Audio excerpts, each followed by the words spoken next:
Hey friends, this is the Meme Team podcast, where we talk about the logic behind virality. Because marketing isn't just logic, it's culture.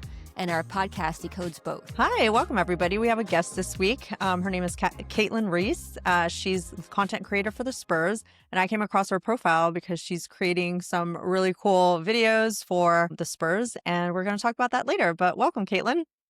Hey y'all, thanks for having me. Cool. Let's just get started. Want to talk about first Robert Redford passing today at the age of 89. And I kind of just want to shout out, obviously his long and storied career.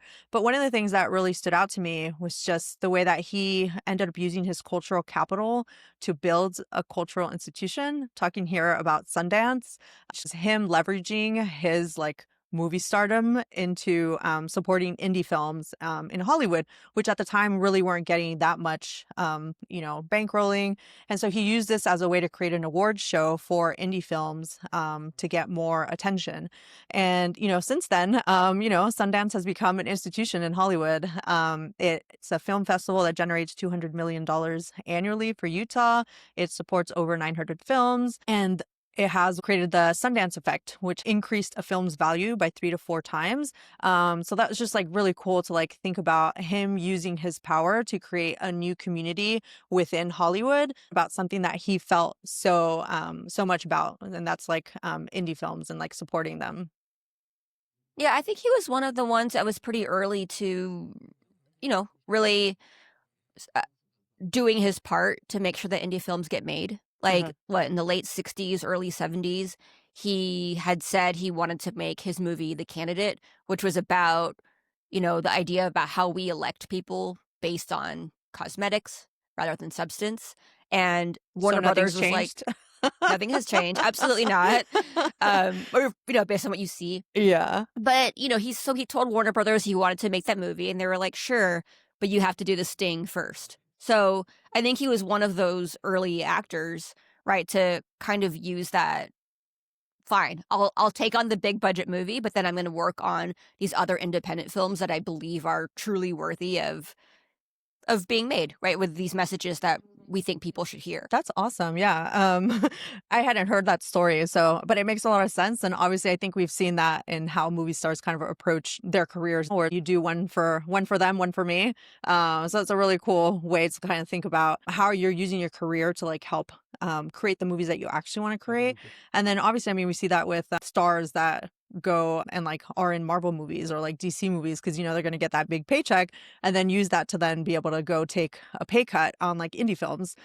So that's cool that he kind of started that and then created the Sundance Festival to support indie films overall. I saw that Janelle Monáe was hosting a private treadmill screening of The Long Walk. So it's really cool that it's spreading around to other, celebrities supporting the film. In order to get people to go on a treadmill and watch the movie. So have you heard about this, Caitlin?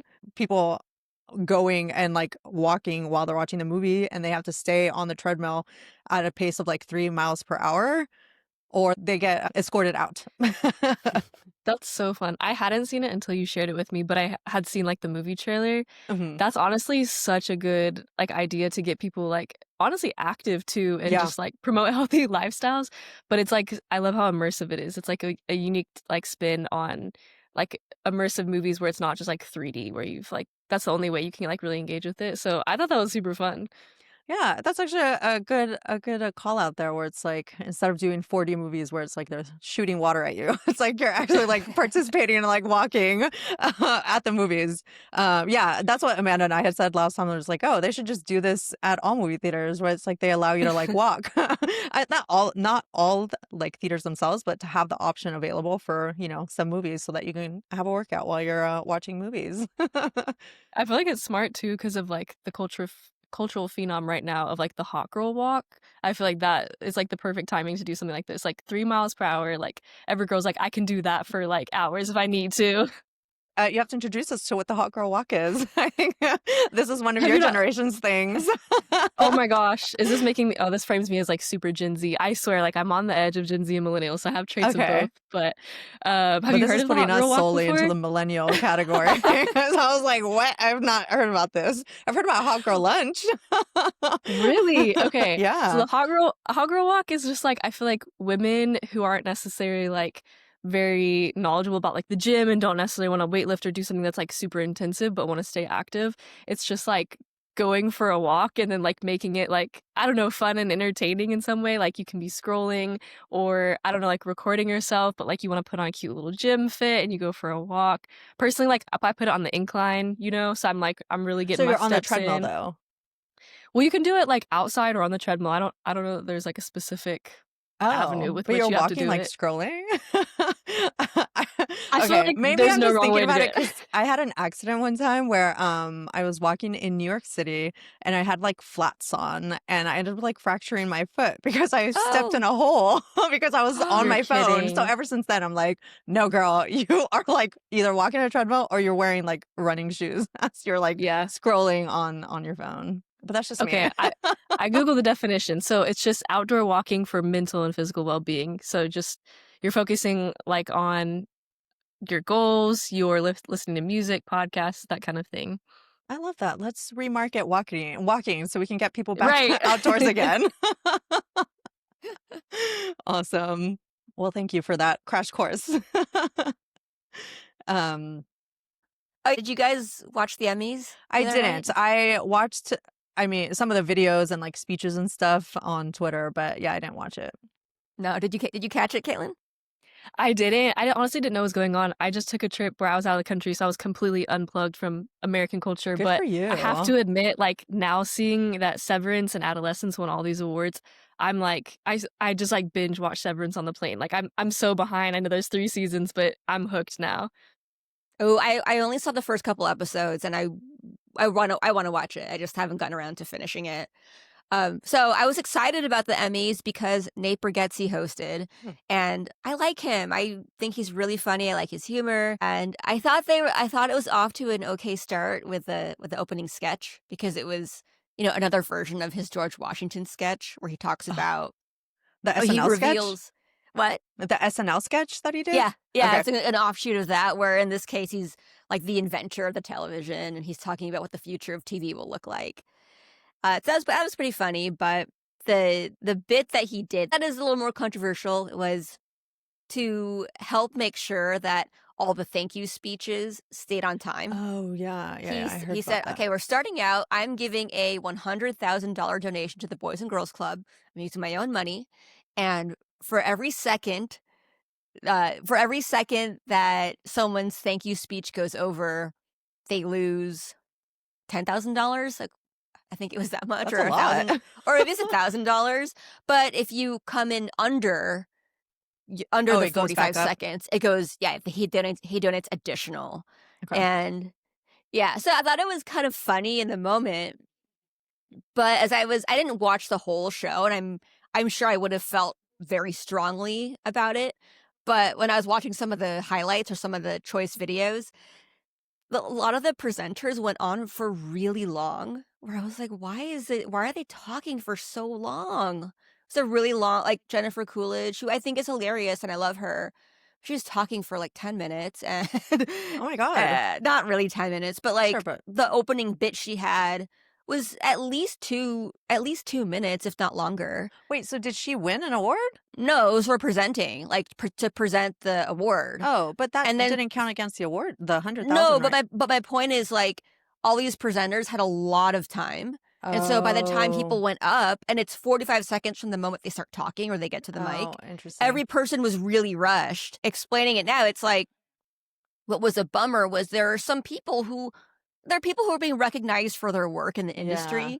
And they're going to be, I mean, inevitably, some people who will never be on that stage again. And they won't be able, like, then their time was cut short because they were stressed out about, like, I don't want this organization to lose money, so I'm just going to be quiet. So that was kind of a bummer. I don't think it created the stakes that was that funny Yeah. ultimately or Well, satisfying. it doesn't sound like a like happy positive thing, which is, I mean, what you would want at an award show, especially for, I mean, how many people actually watch award shows these days? I mean, what, one third of us kind of watch some of it, you know?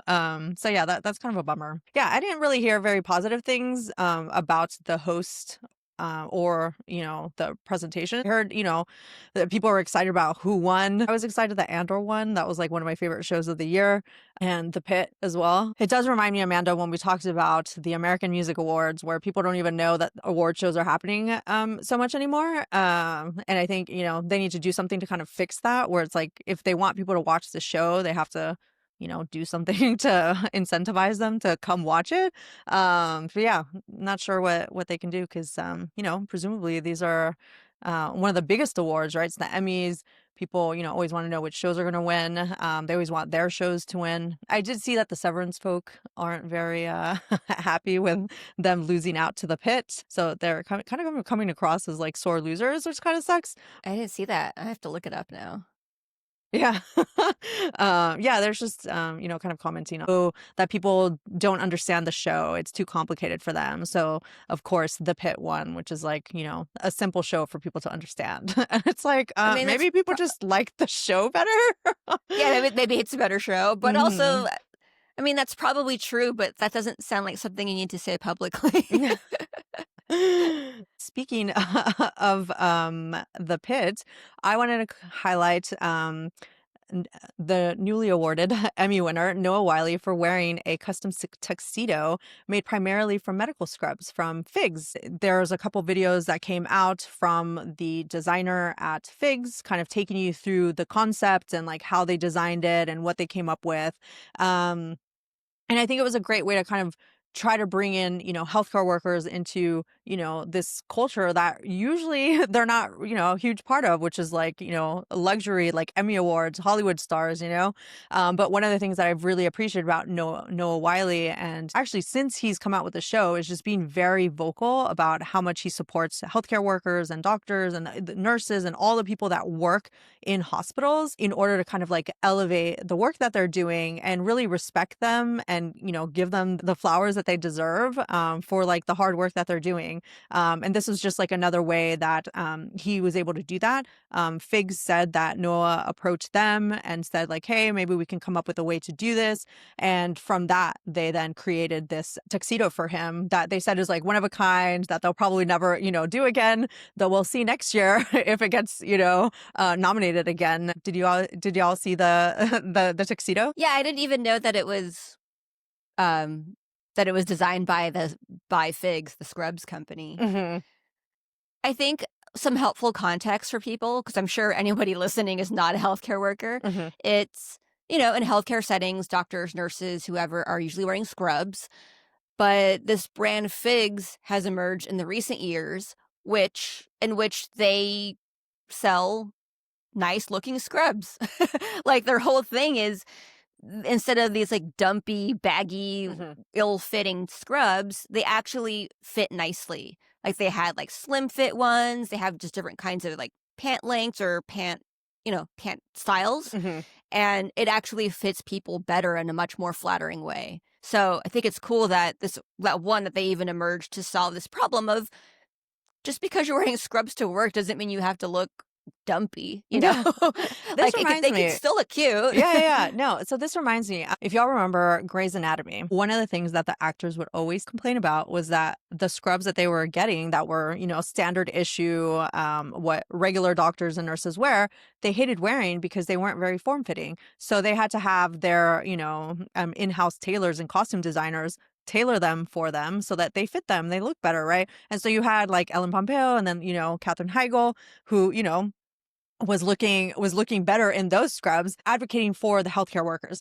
I then remember that Katherine Heigl either partnered with or like started the company herself to create better looking scrubs for women. So she started that, and then Fix started, and I was like, oh wow, like so this is becoming like a whole like movement where it's like you are wanting to give people the option to like dress better, which is great, right? I just wanted to say more about Figs. Yeah. So, you know, I'm Filipino, so no surprise. I have a bunch of friends who work in healthcare. and they wear figs, and they're like, I love them. Like, they look great. They're comfortable. This is all I wear. I do wonder, it makes sense to me that figs would say that the tux that they made for Noah Wyle was a one-time thing. I would imagine that, like any smart business, they're probably keeping an eye out if people even want to buy formal wear by them. I think it could. I mean, I if think it's it could be comfortable, right?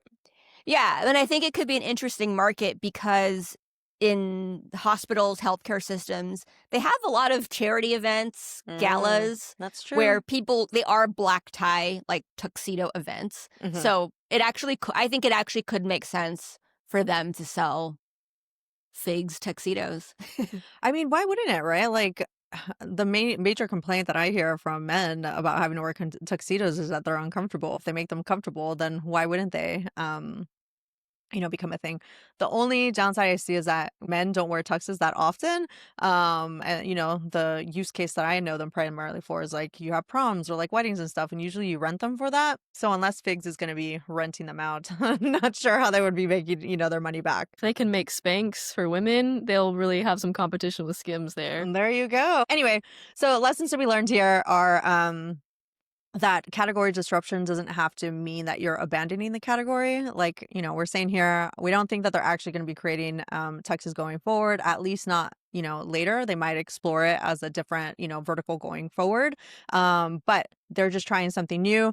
For me, it was more the idea that they're using, this cultural moment, the Emmys, an award show, using, Hollywood star Noah Wyle to promote the cause of healthcare workers. So it was a really good branding opportunity for them to not only, create the tux and have that fun video that they created on their own TikToks and social channels, but then to get that in front of people who had probably never heard of the company before because they don't know many healthcare workers.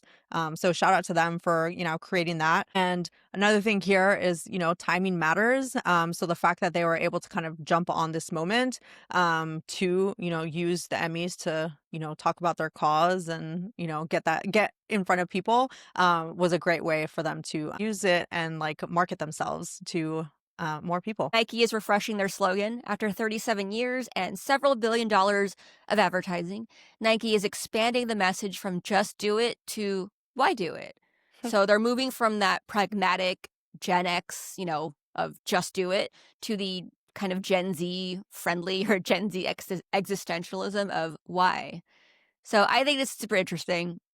It's funny. I was reading a couple of news articles about this, and the news articles were saying Nike is replacing their classic slogan. I don't think they're replacing it. Looking at even just Nike's own press release, in their own words, Nike is reintroducing Just Do It to a new generation with the launch of its latest campaign, Why Do It? It's designed to connect with young athletes where they are. The campaign reframes greatness as a choice, not an outcome. I think it's super interesting. I think it's pretty brilliant. Nothing about this suggests to me that they're abandoning Just Do It. I think it's natural to have an evolution of things and to kind of seasonally revisit and refresh messaging. I think it's smart. I think it's great. It resonates with me. Just that idea of just questioning whether you really want something, how much you want it. I like it. I think one of the things when I first saw it, I was putting the wrong emphasis on the wrong word.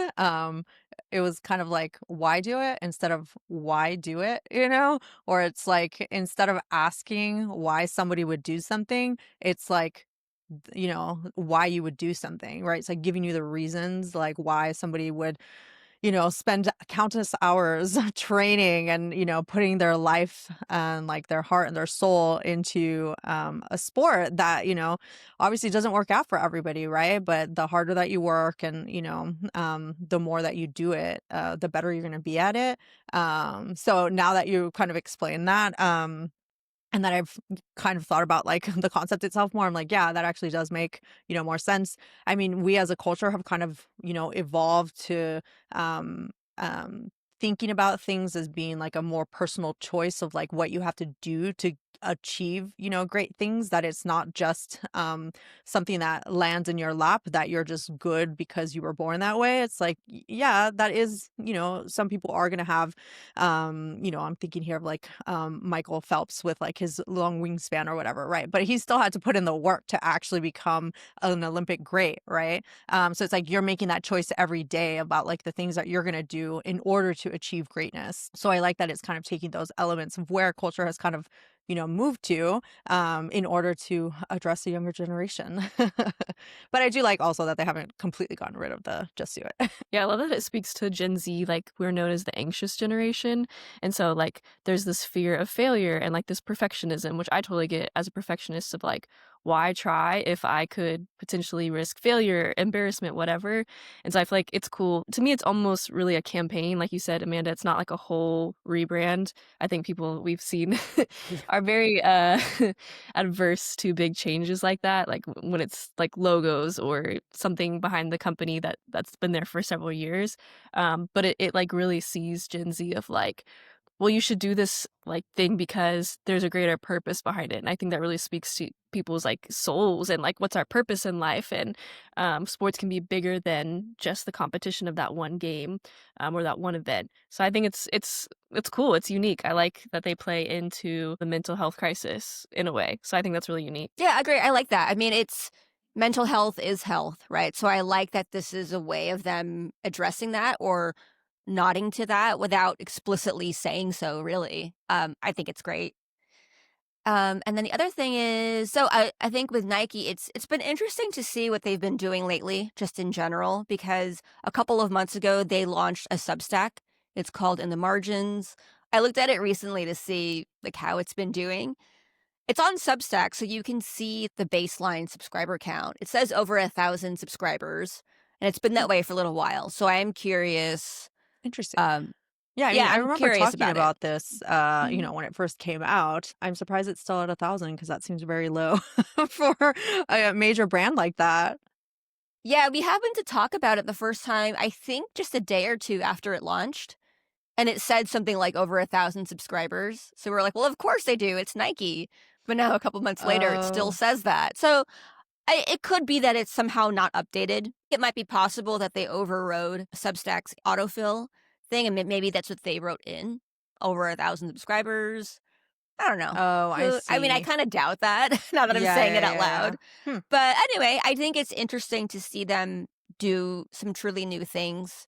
And I think sports journalism lends itself very well to long form content. So I don't know. I hope it does well. One other thing though is like, are they actively out there promoting it as like a thing? Because I feel like I saw the announcement, when it first came out, but I don't think I've seen anything from the account or otherwise in a while. And like, who are the writers? Like, what are they writing? Are they actively promoting it and trying to use it as a marketing channel for themselves? Or if they're not, then why not?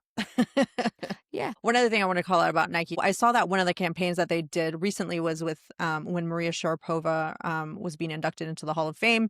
They created a dress for her based off of one of her previous tennis outfits. So I think it's like really funny that you're having these companies, much like Figs, creating like luxury level or like awards level outfits for their ambassadors in order to kind of elevate both their outfits, but then the brand itself, and kind of putting it in a new context for people to kind of see, and then I think it's also kind of testing the waters to see if like people would be up for luxury wear from Nike, because that's one level that they haven't quite reached, right? It's mostly just known for sports outfits, and because that's what they've been doing. But if Nike were to create a higher level of like luxury branded clothing that was like made well and from luxurious materials and stuff, would people be buying their stuff knowing that it's probably going to be comfortable, because Nike made it? I wonder. I mean,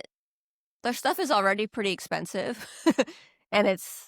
So I'd be curious.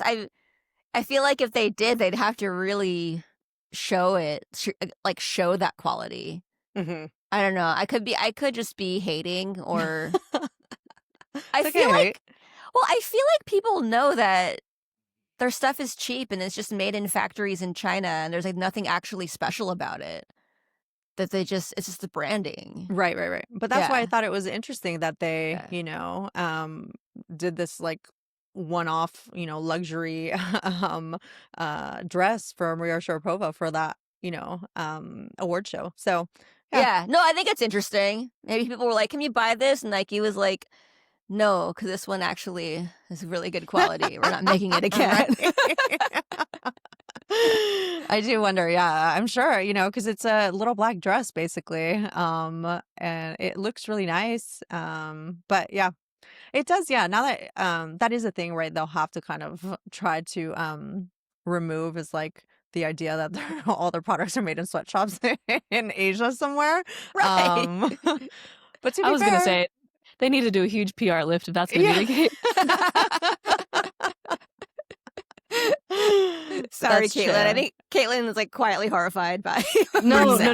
I was literally gonna say, Amanda, I'm with you. Like, I used to be like Nike everything all day, like, and starting to see, especially my husband's been putting me on like to like higher quality brands, like, and I think people are starting to see the value in like your Lululemons or your Aloe and stuff, where they're like, I don't know whether they're also made in sweatshops. Hopefully not. We're all for ethical labor, but you can tell the quality difference, especially like running shoes. Like, I feel like running is having a big moment right now. And like people are starting to see like, oh, Hoka, Brooks, those are better brands. Asics are better brands. And like Nike's actually pretty trash for your feet. And so I'm like Yeah. throwing my Jordans out my closet. Like, I'm not wearing these anymore. No, I mean, it's true. Like, it's funny. I just bought a pair of running shoes. Like, I went to a running store and was like, let's do this, right? Yeah. Like, you will, like, they analyze like my gait and like my pronation and stuff. And I didn't get custom shoes, but they recommended Asics. And I don't even recall seeing Nike shoes there. Like the ones I saw most prominently were Hoka, Asics, I think a New Balance shoe, and something else I didn't I think a couple other Did they have brands I just don't know. Skechers? I didn't see Skechers, no. It might be because that's like a complete no. I bring that up because Amanda brought that up as one of our early examples of brands she loved because they're making like comfortable shoes for healthcare workers. Bringing it back. Yeah. That's funny. Yeah. That is a thing that we've seen recently, especially with, younger generations where it's like they're optimizing more for utility and comfort than previous generations where it was like, beauty is pain and like, you're going to fuck up your feet wearing heels, but you're going to look good, and then like, the younger generation is like, no, like we're just going to wear Birkenstocks and Hokas because they're comfortable and so that we can walk around, which, I'm at that stage now too. I just purely optimize for comfort now. And that's why, wearing those flats messed up my foot that day, back in the day. So if I'd been wearing Hokas, that probably wouldn't have happened. You've been wearing Hokas. You've been running so fast, right? That grate or whatever you fell in like wouldn't have. There's seen you literally a coming. crack in the street. I miss New York, right? It's gonna have potholes. Yeah, it happens. Awesome. So with basketball season about to kick off, something that I love to keep an eye on with both the NBA and the NFL is how our schedule release is usually like a big production. It's become a thing over the last 3 to 4 years about the internal content studios of each team, kind of blows it out the water, really hypes up the season by doing something high production, high budget. And so something I got to work on really closely this season, which I'm really proud of, is our schedule release for the San Antonio Spurs season. We got to do a cool collaboration with this Instagram and TikTok food influencer. Her @ is Jacob's Food Diary. Jacob's actually her son. She's a mom who lives in Australia. Her name is Laleh Mohammadi. I hope I pronounced that right. But she has garnered over 300,000 followers just by making like art from food. So like purely something that started out as entertaining her 10-year-old son at the time. She started sharing it. The Facebook moms loved it and asked for more of it. So she did more and more elaborate food art. And so one of our marketing guys internally flagged this, like found this as a potential great collaboration for us. And basically she did all the heavy lifting, which was great, like all the food art. She essentially did a stop motion of her creating each of the plates and then at the end kind of messing them up. And so really I was able to just do a fun edit and resize and re-edit per platform, what will grab the eye on each platform. But yeah, it did really well. What was really cool about collaborating with this influencer is that obviously we're in very like separate markets. If it's a Venn diagram, there's probably not a lot of overlap in our followers. You're probably having a largely female demographic for her, probably people in their 30s, 40s who are looking for food inspiration or honestly just entertainment, because it's really entertaining to see and she like makes Disney characters all the time out of her food. So you have like a really unique audience, and then you have probably a more male dominated field. Our followers on Instagram are largely male, largely in the 24 to 34-year-old range. And so it's kind of cool to see like two very different audiences be able to pool together and like benefit from each other's follower base. And something that I love about getting to do branded content or collaborations like this is that you slap the old logo on the top right corner, the little bug on the top right corner, and a lot of times our eye is now trained to pick up on when we're seeing ads or branded content. Something like this is really cool because it feels very natural, and you get like, obviously she's benefiting from the Spurs brand, we're benefiting from her brand, but you're not seeing like this, very corporate company, in the corner. It does And it's feel a like, little bit more like user-generated content, which is really yes, cool. I think that was what attracted my eye to it. Actually, as you're talking about all the demos, I'm like, oh yeah, it's a female, like, 30 to 40, like age range, like a mom cooking, stuff, all those kind of like hit. And then so when it crossed my like demo, I was like, whoa, that's actually really cool that like the NBA team is doing that, because obviously for me, it's like, oh, it's a dude thing, like whatever. So when it crossed my feed, I was like, oh my God, this is like actually really cool. It's really neat, seeing like the different, logos. The fact that she was able to do that with food, like what? crazy. Which just kind of shows just how artistic, she is. But it was a new way of, putting the NBA in a context that I usually don't see it. Plus, being a Lakers fan, I'm just like, whatever. I don't pay attention to other, teams. One thing I also want to shout out is I have started to see a lot more sports teams put effort into trying to engage with women. Obviously, I think that's partly, the Taylor Swift effect, where it's like you have more women paying attention to the NFL, and seeing what's going on there with like, merch being sold out, for women, and like them actively participating and like wanting to go to the games and like show up to bars and like support the teams. I'm sure all the other sports teams were like, well, shit, we need to get more women involved and like try to attract them in some way. So I really like that they're making an effort to like, get in front of women. With content that's, a little bit more for them, sure, but then also very appealing visually to men as well, Like, if you can, like, can you share anything like if you have seen more engagement from women since that post?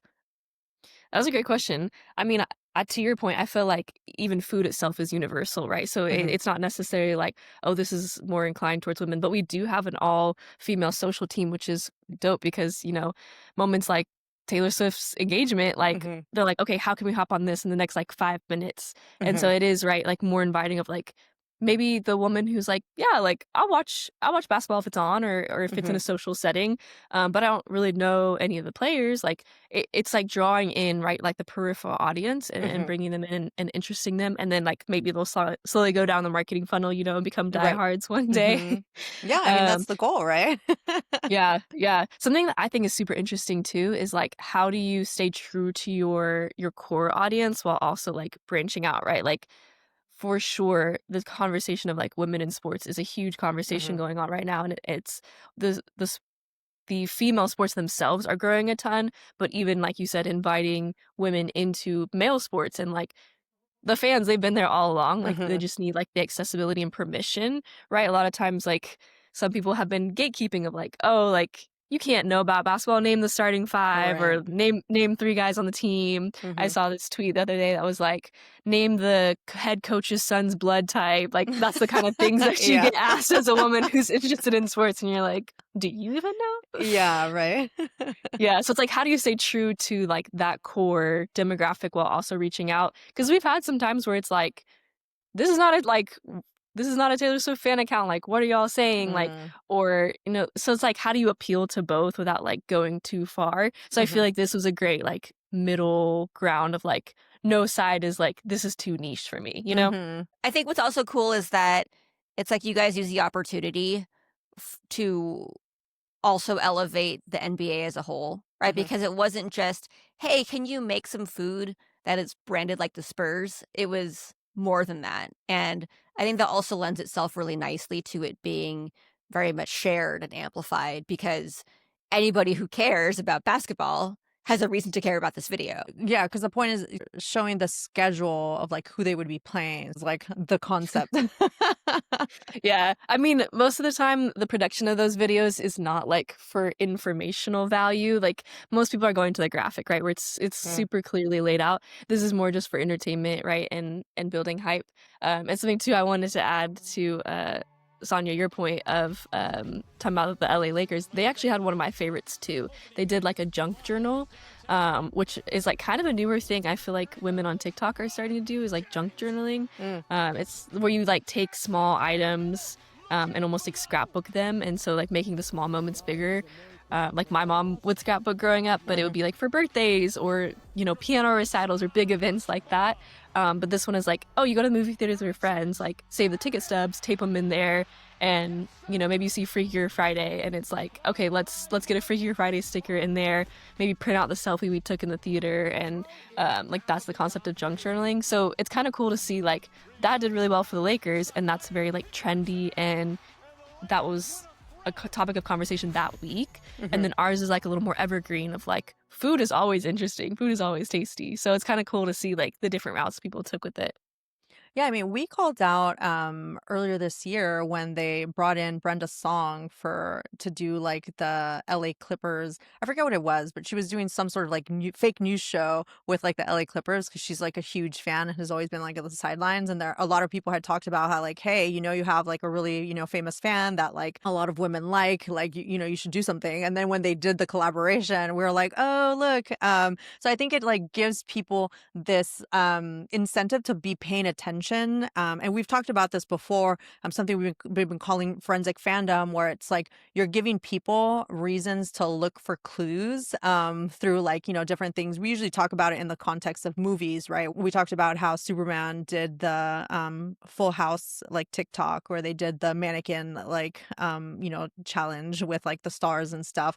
But here we're also starting to see that in sports as well. So I think it's like really cool that it's like it's no longer enough to just be putting out a picture or a graphic or just like tweeting about, you know, the sports. Now, a lot of what I'm seeing sports teams do is put together these types of like collaborations and like bring in influencers and bring in, you know, celebrities that they know are like fans in order to talk about the sport in a different way and not just always be talking about the sport. It's a way of like showing how sports are a daily part of many people's lives and how it fits into that, as opposed to just like the game is on and that's all we're talking about, right? One other thing that this, you know, brings to mind is that we had like previously talked about how sports teams have to find ways to clip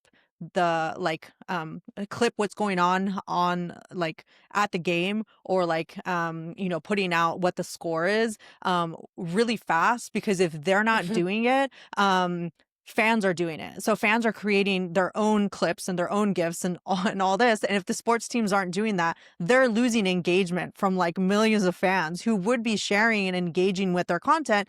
So I'm seeing that like sports teams are having to like really work fast to like create that content. So if you have any insights into that, would love to know like how it is, like, you know, when a game is when a game is going on and you're having to like respond and engage with like, you know, people and create that content like super quickly. Yeah. Yeah, it's a real thing. Like it's your owned media. You should be the first to put that out on your account. We talk about that all the time of like our competitor is not only like the opponent that we're playing on the court, but like it's the NBA accounts, it's the Bleacher Report accounts. Like obviously anything that they talk about to amplify us is a win for us. But if we can put out the original content first, like then we garner the engagement and that's a win for us. So yeah, we talk about like getting stuff down to the minute and the second all the time when it comes to game coverage. Like how quickly can you give me that clip? Like as soon as the play has happened, like 2 minutes later, it's irrelevant, right? Because maybe there was another greater play or greater dunk, and so you're really racing against the clock and people's like attention span too.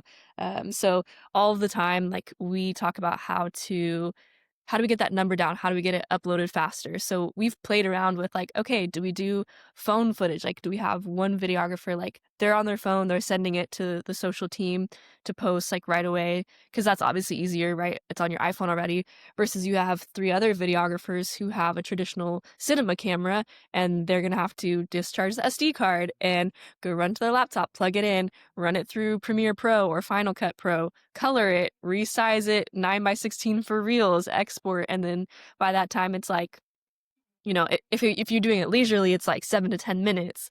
But now we're trying to like get it faster and faster. Like, can we get it down to 2? Can we get it down to 3 minutes to where like a crazy dunk that like we want it to go viral, like it's up and you're like running to the next play. Like it's optimizing all the time. Yeah. That sounds super stressful. I know. It really does. It really is sometimes. Yeah. No, I want to ask though, like, so you have to act fast. Like you have to, right? There's no other choice.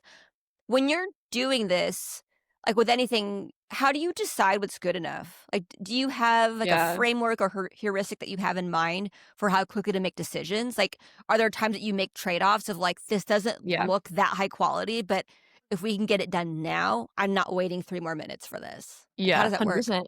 Yeah, I think there's a spectrum of people, right? Like sometimes my team can be very like, oh, like we want it to be the most cinematic, the most beautifully colored and stuff.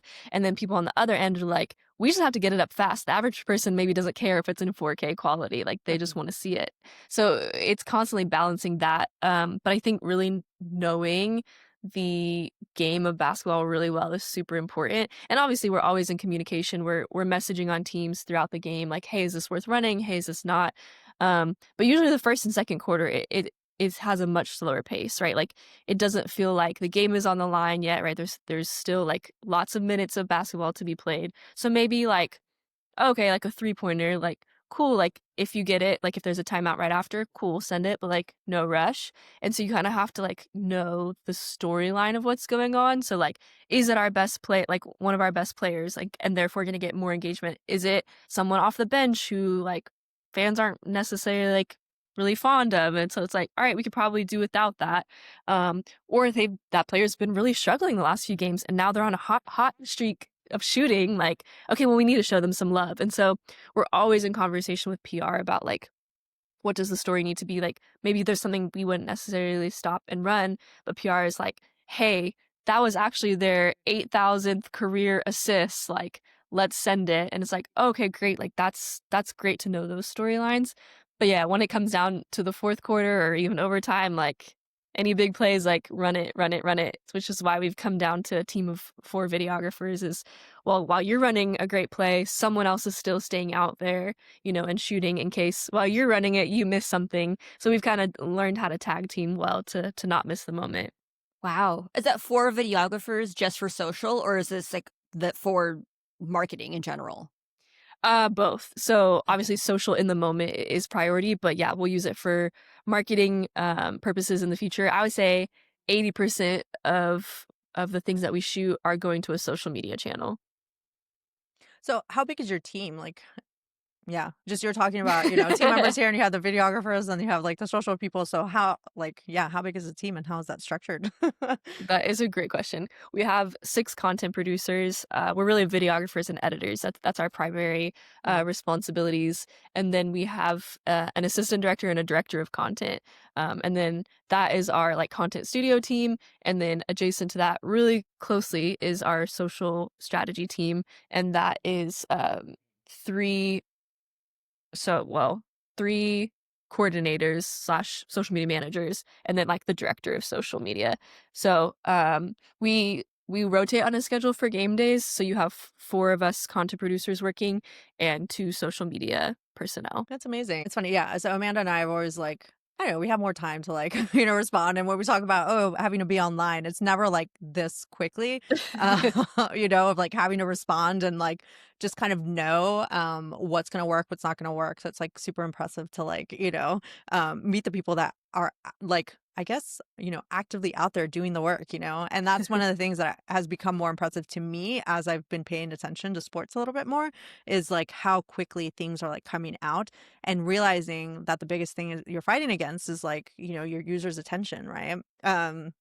Because if they're not gonna like, pay attention, they're not gonna share it, and they're not gonna engage with it, then like it ultimately becomes like, well, why did we do all that for? you know? So the like fact that you're getting that real time like response from people is like wild. Yeah, So it many of us really have took. to wait so long to get that Yeah, you're like feedback back. refreshing your feed, like the play just happened. Where is it? I need to Yeah. rewatch it. Yeah, for sure. Um, I have one more question for Caitlin. So, yeah. Caitlin, if there's one personality trait or quality that someone needs in order to be a sports social media manager or content creator, Oof. what do you think that is? That's hard. Maybe like flexibility and adaptability. I don't know. There's a lot of times where things will not go the way that you want them to, and you have to think on your feet, whether that's like, oh man, we've been on a 5-game losing streak. How do I spin this to be positive? Or it's like, okay, we have this player and they're gonna do a community event or meet fans or do something, and it's really run and gun. Like a lot of times I would love to be able to have a studio set up, and 2 hours to put equipment out, light the set, bring them in, mic the player, and a lot of times it's more run and gun, it's on the go. And so having to like be like, okay, what can I pull from this? If the event didn't go how you planned, or you only get like a minute with the player, like you just really have to like think on your feet. And then I think if I could sneak in a second a second attribute is like be a really great storyteller. Yeah. And there's a lot of times where you have to like just really like milk something out and be like, what is the very, very basic of this story? Because stories and moments are what captures people's attention. And if you just throw like stats at them or a bunch of highlights and stuff, like you're not standing out from the noise on social media. So you really have to work to concentrate down what's the story and like grab people's attention, right? In an economy where we have like a 3-second attention span. Mhm. So that's definitely difficult. I love that. That's super great takeaways for not just that, but I think everything that we've talked about today. Yeah, I One of the love things, that. yeah, one of the things I was going to say as like a takeaway that I'm kind of getting as a through line with all three of these topics,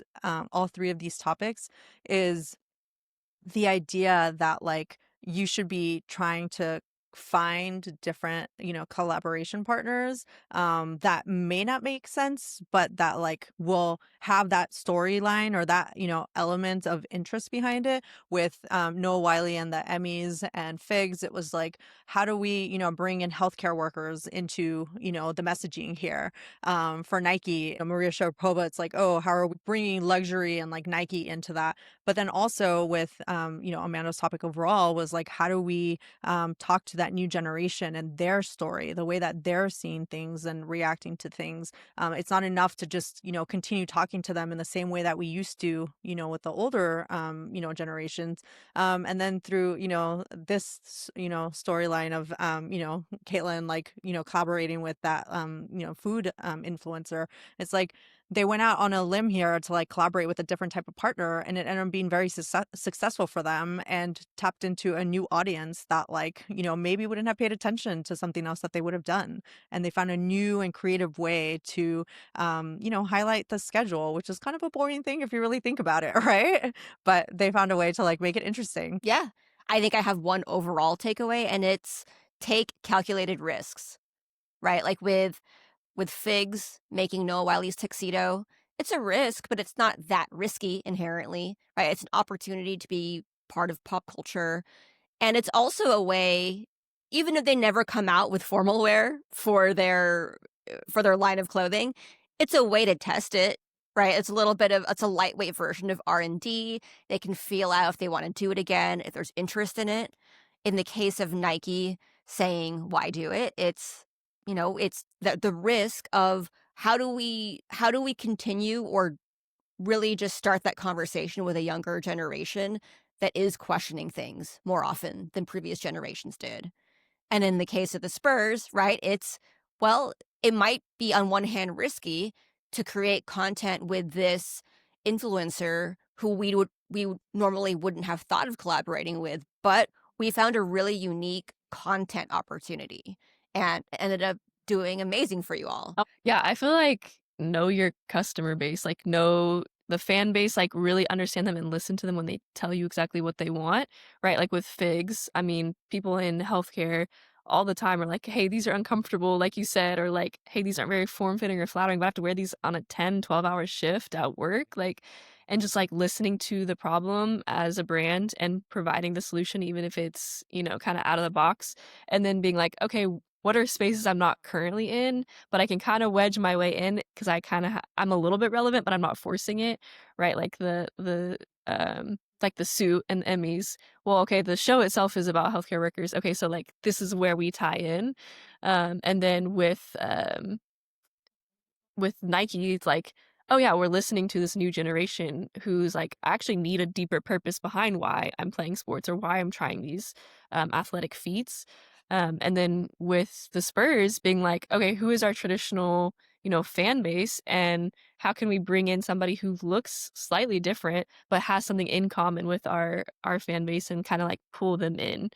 So yeah, just know who your customer is, who your fan is, and know what potential markets or demographics you can expand to. Yeah, I love that. Well, thanks so much, Caitlin, for joining us this week. This was a lot of fun. It was super cool to learn about sports marketing and how things happen. But yeah, let us know how people can follow you. Yeah, you can follow my personal accounts at Caitlin Rease.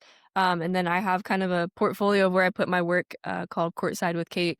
That's on Instagram and TikTok as well. But yeah, appreciate y'all like letting me geek out about marketing and all things content on here with y'all. And if you're ever in Texas, we'll have to come get you to a Spurs game. Yeah, that would be cool. Yeah, seeing how how the sausage is made. Yeah, come through. Thank you so much, Caitlin. Yes, I want to go to a game. Yeah, I know, right? Awesome. Well, thank you, everybody, for listening to the Meme Team podcast. Make sure to follow us on Spotify at Meme Team Podcast or YouTube at Meme Team Pod. And we recently launched on TikTok at Meme Team Podcast. So see you there. Bye, friends.